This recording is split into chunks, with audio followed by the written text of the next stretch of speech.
Halo Sobat Isowar, apa kabar? Semoga sehat selalu ya. Sebelumnya, gue ucapin terima kasih sudah berkenan ngeklik video ini. Semoga Sobat Isowar bisa mendapatkan hiburan dari nonton video ini. Di video kali ini, gue akan menceritakan alur cerita film terbaru tahun 2021, Godzilla vs. Kong.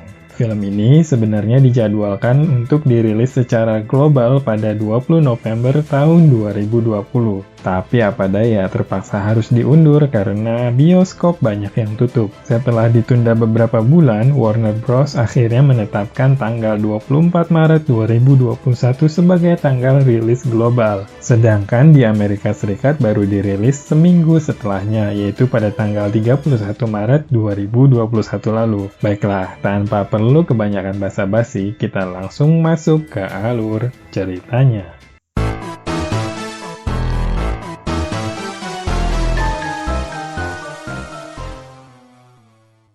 Film ini diawali dengan adegan di mana Kong yang terlihat sedang asyik rebahan. Ia kemudian terbangun sambil garuk-garuk pantat kayak ritual manusia pas bangun pagi. Tiba-tiba, si Kong ngerasa terganggu dengan kehadiran manusia.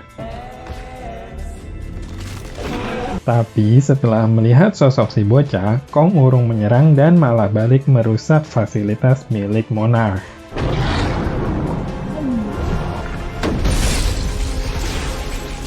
Suasananya di sini sekilas mirip sama film seri The Hunger Games. Nah, dari sini langsung deh diceritain sejarah perebutan tahta di antara makhluk Titan. Godzilla itu menempati tempat tertinggi di golongan kiri, sedangkan Kong berada di golongan kanan. Ya, anggap aja begitu singkatnya. Jadi, mereka berdua ini harus diadu nih untuk menentukan siapa yang jadi juaranya. Adegan berikutnya ini mengingatkan gue pada seorang YouTuber yang selalu sukses bikin podcast. Terakhir itu podcast yang paling heboh adalah tentang Dewa Kipas ngelawan GM Iron. Di film ini, sosok Om Deddy diperankan oleh Bernie Hayes. Dia ini karyawan di Apex Cybernetics, tempat yang meneliti tentang makhluk Titan. Dia ini sering bikin podcast tentang teori konspirasi seputar bangsa Titan. Suatu hari, dia ini nyelinap masuk ke ruang penjaga. Terus, tanpa sepengetahuan penjaganya, dia itu mengcopy semua aktivitas yang ada di komputer tersebut saat penjaganya lagi ke toilet. Nah, dari kopian data itu, dia melihat ada sesuatu yang janggal. Tapi sayang, belum selesai penyelidikannya, tempat tersebut hancur karena serangan mendadak dari Godzilla.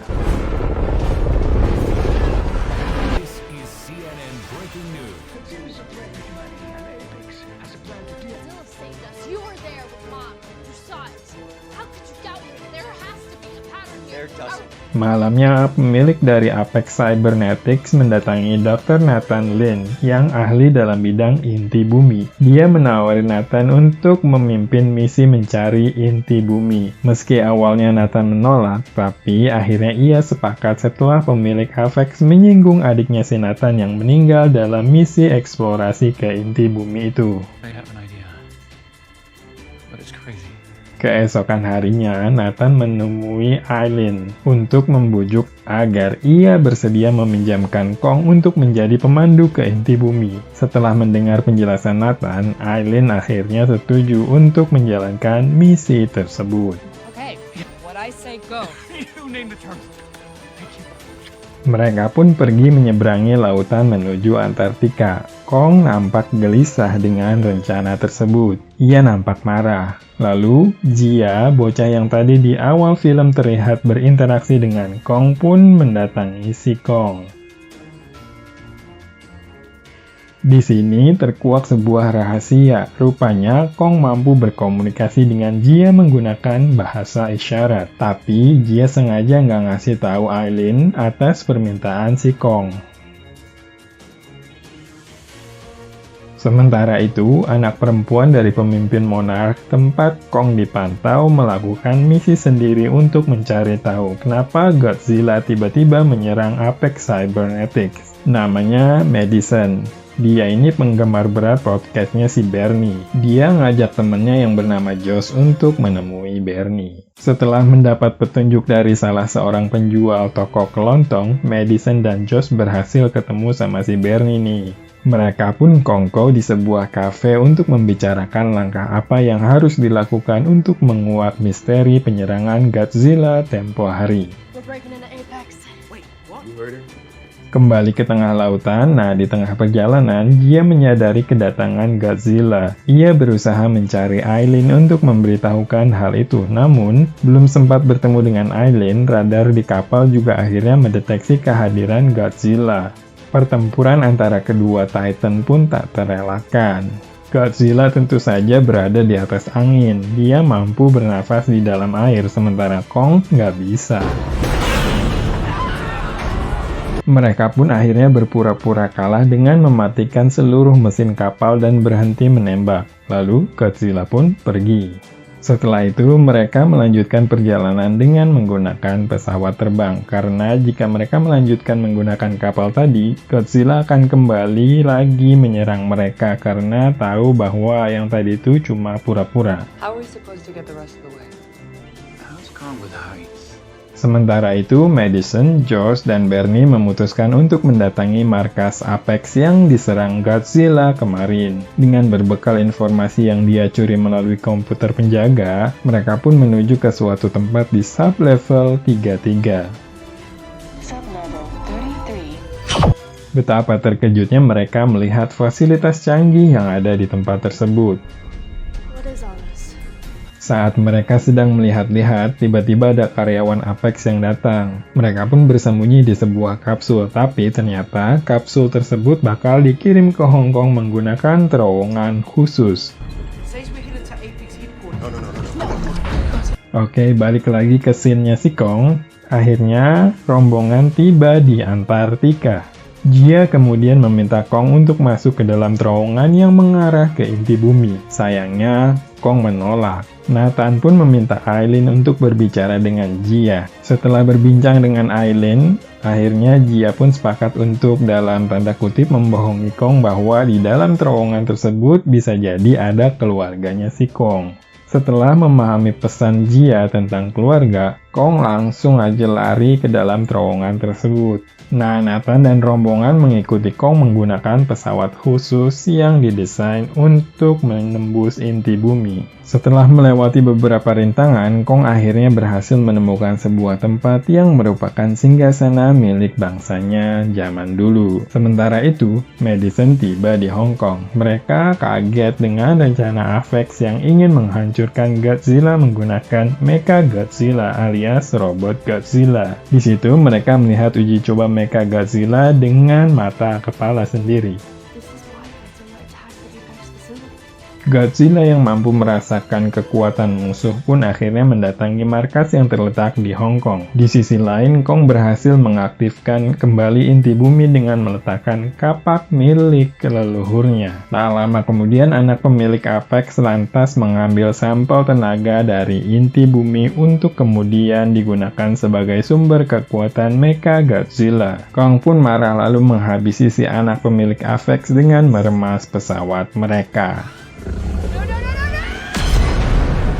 Godzilla yang sudah tiba di Hong Kong juga merasakan sensor kekuatan yang berasal dari inti bumi yang sudah aktif. Tak lama, Godzilla menyerang sumber tenaga dari inti bumi dengan nafas atomik miliknya. Semuanya menjadi kacau balau. Kong keluar dari inti bumi melalui lubang bekas nafas atomik Godzilla disusul oleh Aileen dan Nathan serta Jia. Pertempuran antara Kong dan Godzilla pun tak terelakkan. Keduanya saling baku hantam. Sayangnya, Kong kalah dalam pertempuran tersebut. Sementara itu, di markas Apex Hong Kong, tenaga sampel dari inti bumi berhasil diproduksi untuk digunakan sebagai sumber kekuatan Mecha Godzilla. Sayangnya, si pilot gagal menyingkronkan pikirannya. Ia pun tewas seketika. Hal itu menyebabkan Mecha Godzilla bergerak sendiri tanpa kontrol manusia. Mecha Godzilla keluar dari markas Apex untuk membunuh Godzilla. Keduanya bertempur sengit.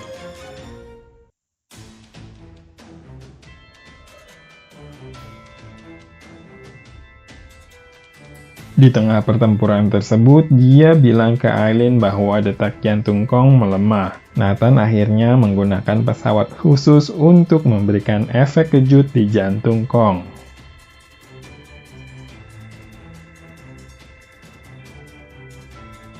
Saat Kong tersadar, dia lantas menjelaskan ke Kong bahwa Godzilla bukanlah musuhnya, melainkan Mechagodzilla. Setelah itu, Kong menolong Godzilla yang hampir mati dibunuh Mechagodzilla. Keduanya bahu-membahu untuk membunuh Mechagodzilla. Sayangnya, kekuatan Mechagodzilla terlalu kuat untuk dikalahkan oleh mereka berdua sekalipun. Balik lagi ke Josh, Madison, dan Bernie, mereka juga berusaha membantu untuk menonaktifkan Mechagodzilla melalui sistem. Sayangnya, mereka gagal karena Josh tidak mampu membobol sandi keamanan dari komputer milik Avex tersebut. Saat itu, Kong hampir kalah. Mechagodzilla sedang berusaha melesatkan serangan terakhirnya terhadap Kong. Namun, tiba-tiba Josh memiliki ide untuk merusak mesinnya dengan cara menyiramkan air ke mesin kontrol. Cara tersebut ternyata berhasil. Mechagodzilla kehilangan fokus dan akhirnya Kong berhasil melumpuhkannya setelah Godzilla menyemburkan nafas atomiknya ke kapak milik Kong tersebut.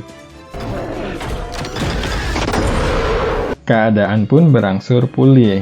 Kong dan Godzilla kemudian berkomunikasi untuk terakhir kali. Lantas, keduanya pun berpisah. Godzilla masuk ke dalam lautan.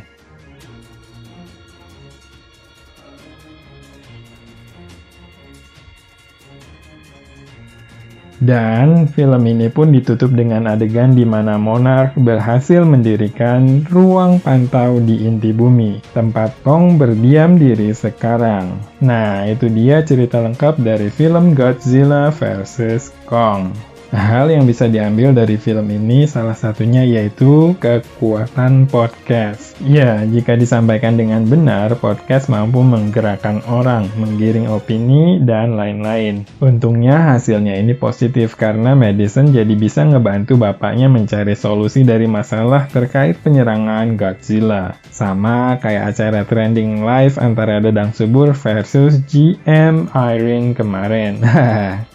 Oke, sekian dulu video alur cerita film Godzilla vs. Kong. Gue ucapin terima kasih buat Sobat Isower yang sudah mengikuti video ini sampai akhir. Dan sampai jumpa di video alur cerita film lainnya.